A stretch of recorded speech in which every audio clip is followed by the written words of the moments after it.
The person we chose tonight is one of our first members to our closed brick and mortar roundtable and Alignable. And she has a pimento cheese business that's the best I've ever had. Do you mind me saying that, Donna? Go for it, man. And next year we'll cross 5 years. I've gotten to know her and her family. It's a family-run business. And she's really done a lot to not only promote the people that sell her pimento cheese that are generally brick and mortar, but also promote her old community. Donna, would you just do a brief introduction of yourself? My name is Donna Flowers. I live in Stantonsburg, North Carolina.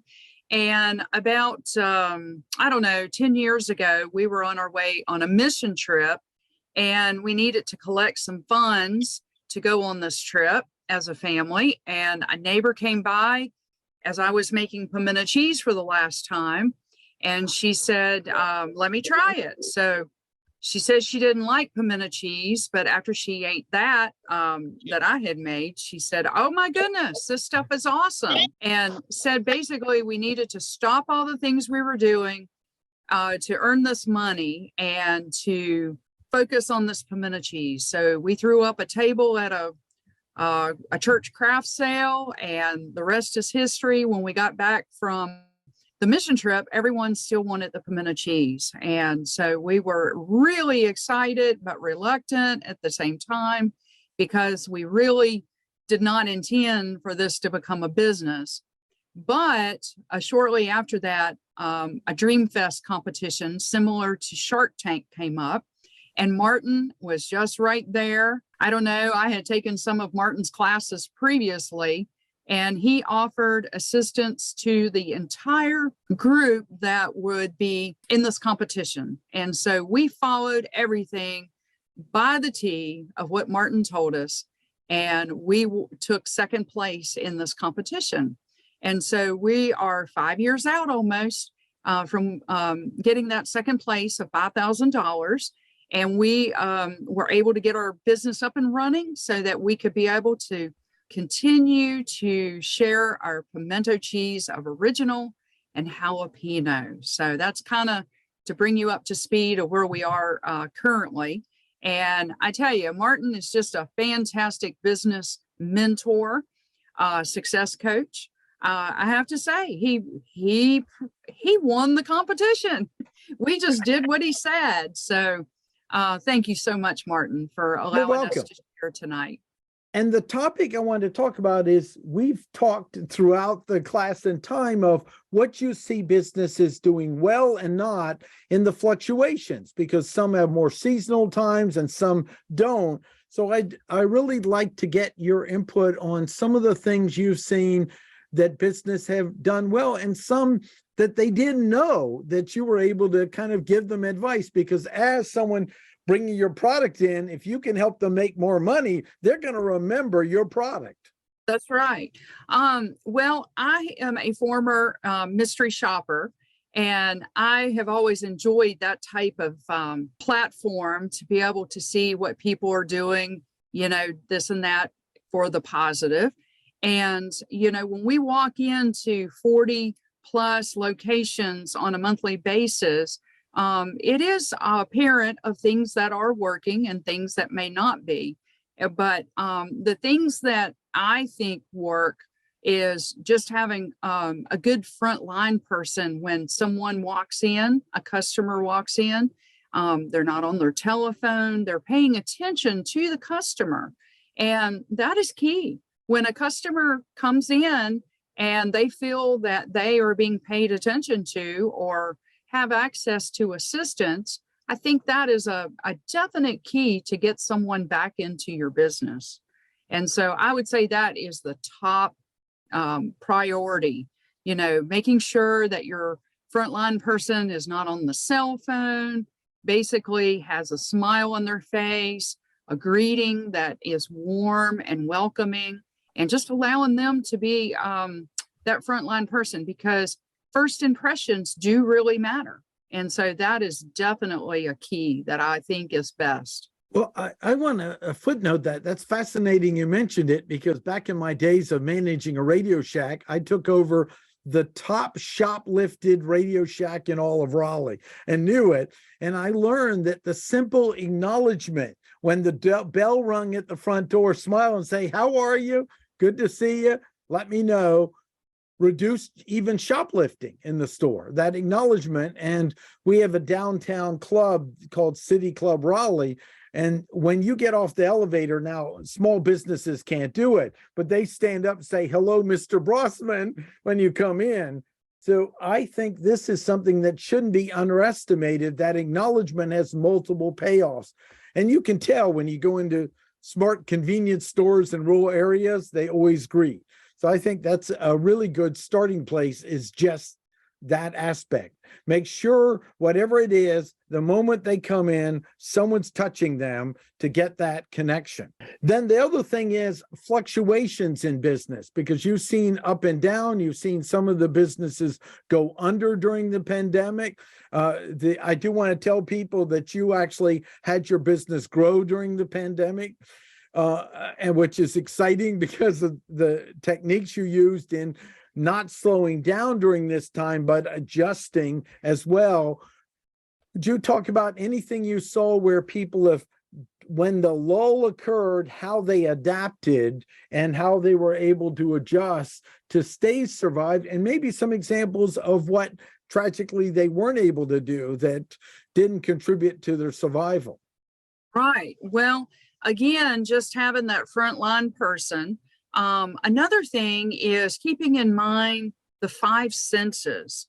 A lot of customers like to feel and touch something or try something on. When you walk into a business, it should smell pleasant. I've had a couple of businesses over the last few months or so that when you walk in, there's just a smell that is just not pleasant. You want to walk out.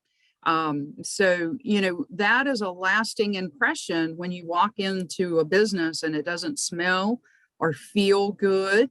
It's just one of those things that, you yourselves know that you've got to be able to have those five senses in effort to be able to keep your customers wanting to come in. And so versus having to come in because you offer a product that they can't find somewhere else, perhaps. So once they find another place to get that product, because your place might not have those five senses intact, they will probably go somewhere else. And so you have to be sure that, people are feeling good when they come in addition to that good quality customer service. Also, just consistently being friendly and just welcoming is really top notch in order to keep going through this upcoming potential recession that we may be going through.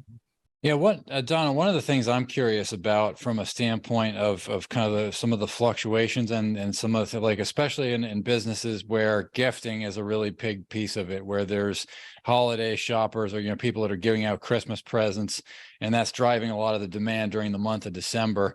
I've seen a lot of situations before with smaller businesses that they couldn't keep up with the order during December. And at the same time, they're thinking, okay, well, come January, we've missed our window. Do you have any thoughts on as far as what the best practices are there? If you find anything that has made a difference as far as being able to really capture that window when you have it? And then also, how do you get them coming back when that holiday season isn't there anymore to continue driving that foot traffic? One of the best ways of keeping intact with events such as Black Friday and other opportunities is staying ahead of the game before it gets there. For us, we are already in the stages of planning for next year, in keeping notes of what's working now and maybe some things that we need to adjust to be ready for the season next year. For instance, I had a window of opportunity. I really wanted to give a little something or other to some of our wholesale accounts, and I missed the opportunity because I just couldn't think of what it was that I wanted to give them, because, right now we're all just crazy busy and no real time to enjoy the season. And so if I had thought through that over the summer, then I'd be ready for that and have had that in my inventory to be able to give out. That's just kind of a a little example for today that I was working through and was thinking, wow, if I had really planned ahead. So planning ahead, taking notes, having a notebook that, or placing in your calendar on your cell phone reminders to be able to remember this for next year, because I can guarantee you, you will not remember if you don't write it down. And so, as far as after the holiday season, I suggest thinking through some of the things that your business is doing. Recently, I went to a boutique that is local to us here in Wilson, and they were holding a photo shoot for families to come in and have family photos made, or having a photo made for you for your business or whatever, for business cards and so forth. And I went in and had that done, and then I was ready. So that was really kind of a creative way to draw the public in to be able to see what you have in your store and offer an opportunity that maybe someone else is not offering. Perhaps a book signing of a local author or something like that, something that is relevant to your business so that you can draw people in to be able to get the products that you're offering or services or whatever is available. One other question I have for you. What have you seen of the time that you've been in business? What's been your biggest seller, or as far as what people are the most keen on, as far as what you hear about the product itself? Have you found that there's anything in particular that they share that they're the most excited about as far as the pimento cheese? Well, we have two flavors of pimento cheese right now. We have original and jalapeno. And it is just one of those things that throughout the region that we sell our products, mostly in the eastern side of the state to the Raleigh area, it fluctuates as far as what folks like, either original or jalapeno. And then we'll go back and certainly, it's fluctuated again to the other side. So our products are creamy versus chunky, which is traditional pimento cheese. And so a lot of people do like the texture of our pimento cheese because they may have texture issues that they prefer something that is creamy versus chunky.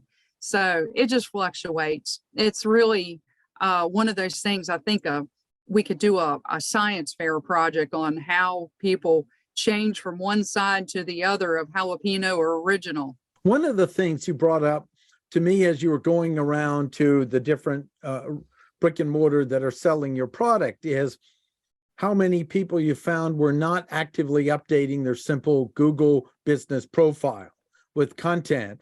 And then you would share that with them when you built rapport. And that's an example of building relationships with other business. If you can find ways for another business to make more money, they'll remember you better than if you give them a commercial. And, right. And that's one of the ones we talked about because you learned about it in my classes, how critical it is. So I talk a little bit about that because I've been at places where they say, well, we update our menu on Facebook. Well, why not on Google Business Profile when I look up the business? That's right. So for myself, whenever I'm looking for a business, I try to go to Google right away. And then maybe my secondary would be Facebook. And then maybe my third option would go to Instagram. So it is priority to update your Google reviews and be able to see what folks are saying about your business. I like to do Google reviews myself because I know that it's very important. Martin has instilled that in me. And so every time I go to a local business, I will just go ahead and do a review because it's important for people to know and appreciate what that business might be offering. And so, yes, by far, you need to be going directly to your Google reviews, or I'm sorry, your Google page to be able to update it. And then also you need to be doing at least every other day on Facebook and Instagram. A lot of times you can tie it from one to the other so that you're not using a lot of time in doing that. And so I highly recommend this because, I mean, let's face it, people are sitting home or in their car or even at work looking at social media. And why not profit on their of them sitting there looking and noting what's going on, doing Instagram reels. You can do all kinds of different methods to be able to draw people to your business. And a lot of people are not focusing on these things. And so you should be, because it's a missed opportunity if you're not. So there's several things you brought up that I think help consistency. Is one is updating the content, but you have also educated people. Hey, did you know that's the first thing your customer sees?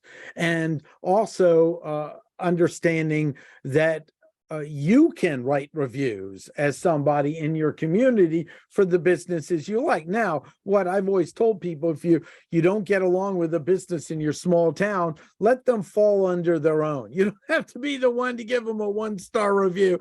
Plenty of big boxes stores would make you disappointed enough to do something like that. But showcasing it, that will get you as someone who brings value to them. And then that's more apt that they'll remember you.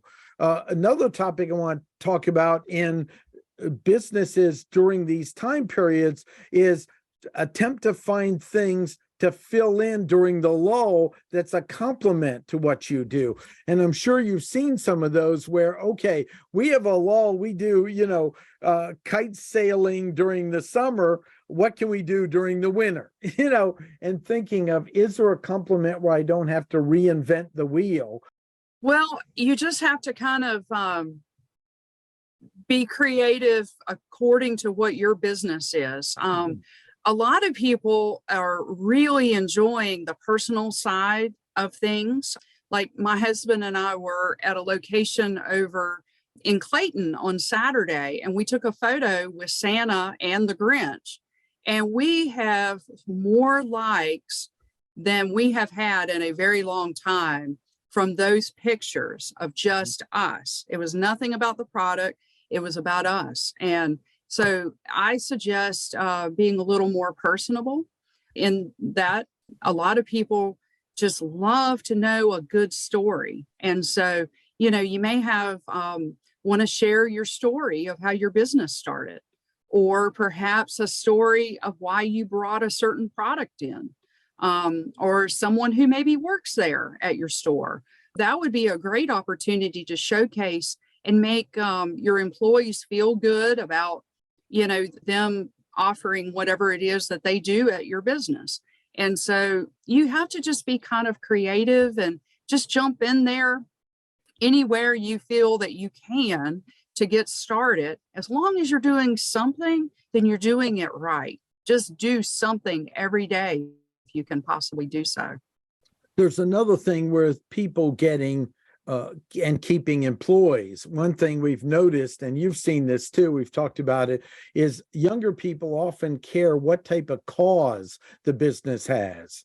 And in your smaller town, I believe the cause of the mission work you do, which you don't overplaster, but it's there if they want to see it, is important for your community. So if you have a cause like Save the Puppies or Kittens, and you donate part of that with the business, it's amazing how that can add attractiveness to employees, because many brick and mortars are having problems getting employees. So upping kind of the game you're there for, what other causes you have, is there a bigger picture you're involved, and keeping that in existence seems to get often younger employees more motivated, because most brick and mortars can't pay their employees what they love to. There's just finite limits on it.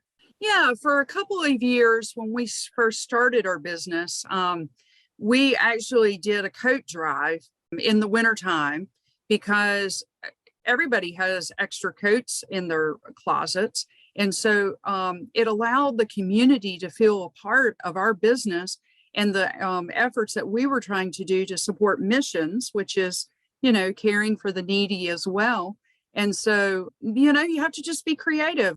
I've seen where pet supplies food for animals. You know, the needy may not have coats and gloves and scarves and so forth, but they have pets and they may need some assistance with pet food or something, or a food drive, or supporting, like in our local area, there's a veterans group that is always needing food for their veterans. And so it's just a great opportunity to kind of partner maybe with an organization or partner with another company or business that's similar to yours, and being able to work together. You know, it does look good to the community when you do this type thing, but it also is more of a heartfelt thing, allowing yourself, once you help others, you know, you're benefiting yourself because you know that you're helping someone and that may be in need. So be creative and finding ways to be able to market yourself and your business, and to just work through some of these things that are going on in the community. Excellent. Now I want to go to, we had someone had a question in chat I'm going to address about, let me get back to it. Jennifer, do you find that more people are using Yelp for restaurants more than for retail stores? And I want to ask this, and then we'll let Donna, if you want to add in. One of the challenges, yes, Yelp is still an extremely important resource, especially since the iPhone still goes to Yelp as one of its core directories. The challenge for brick and mortars with Yelp is they've had the most problems with Yelp, and I'm trying to think of a nice way to say this. The salespeople being relentless when they're on it. So I tell people, if they sign up for Yelp for a brick and mortar, make sure to know you're going to activate a very relentless salesperson probably contacting you from it. And if you are okay with it, say yes. And if not, you may have to do a lot of work to slow them down. But yeah, the key is each industry, each brick and mortar business is different. Why I'm so fond of Google is because there's less chance of reviews being blocked. It shows up in the organic search right away. And then we look at the next ones that are relevant in your area. And it depends of the area. So Donna's in Wilson. If we were starting her business, we'd look up pimento cheese in Wilson, incognito on Chrome or through a VPN or something else, and find out who's winning in the directories as a beginning place to start. So Jennifer, did that give you an answer? Would you just kind of plug in so I'll make sure? Yes. Excellent. Excellent. Now, one more thing I want to showcase of consistency is the fact you built a brand not just on pimento cheese, but on also the approach to showcasing your customers in an authentic and personalized way. Because if I wanted to compete with you, I actually don't not only have to make a better, in my mind, pimento cheese, which humanly may not be possible, but I also have to be you all. And that's the thing that small businesses often throw out the window, the humanized and personalized way. You embraced one of the fundamentals for my training. That's a competitive advantage. A major vendor might have to invent a character to represent them and humanize their brand. Well, you're it. And now that's a little scarier for people, but we still build relationships with Homo sapiens faster than logo. So if you talk a little bit about that, because I got to be with you from the beginning of, you were putting yourself out there inside your church when your mission work, but this is a little different when you're in business. Well, you've always emphasized relationship marketing, and it has worked. We like to go out, even if a company doesn't sell our products, if we promote them, then we're promoting ourselves at the same time. So it's a win-win situation for everyone. And so, yes, we like to do videos and reels and promote our businesses that do sell our cheese. But at the same time, if, we see a business that may need some extra help or kind of get going, then we'll go out and do a video interview or showcase them in some way. For instance, there's a little cupcake shop over in Clayton called Patty Cakes, I believe. Oh, And they've been in my class. yeah, All they right, were I'm so having excited. they were having some issues with some locals that were pulling their signs and making some hardship for them in order to get their information out. And so I made it my business to go over and do a video with them and be able to kind of showcase them and tell about their products and make it a positive. And so, you know, it's one of those things, I'm not sure how much we did, but we wanted to more or less, you know, just let them know that we're supporting them. Mhm. And so what a great opportunity, little cupcake shop Yeah. that has some really good cupcakes too. And so, you know, it's one of those things you just got to get out there and do something every single day to let the people know. And like I said, if people are sitting at home or in their cars or wherever they are looking at their phone, more than likely your reel or your video is going to go right by on their phone and they can be able to know more information. This is excellent. Well, we wanted to drop this right in a half an hour time slot with it. This is part of our program of networking and supporting brick and mortar businesses. We'll keep showcasing individuals. Well, we have coming up for, if any of you want to learn more about the group that we're putting together, how this is going to work, we've got an informational session coming up at 7:30, so an hour and a half from now. And it's going to be exclusively for brick and mortar business owners. It's going to be a group where we're going to delve deeper into the kind of strategies that Martin and Donna talked about just now as examples of what that can look like. And we're really hoping to encourage more businesses to create strategies like that. And we're creating a closed container for people to be able to come into a group and have those discussions and get that started. So if anybody who's interested to find out more, please join us at 7:30. And for now, thank you for joining us for tonight's session. And we hope to see some of you in the group in the future. Excellent. Well, thank you, Donna, and thanks everyone for joining us tonight, and watch for more. Thanks, everybody. So good to have you here and connect.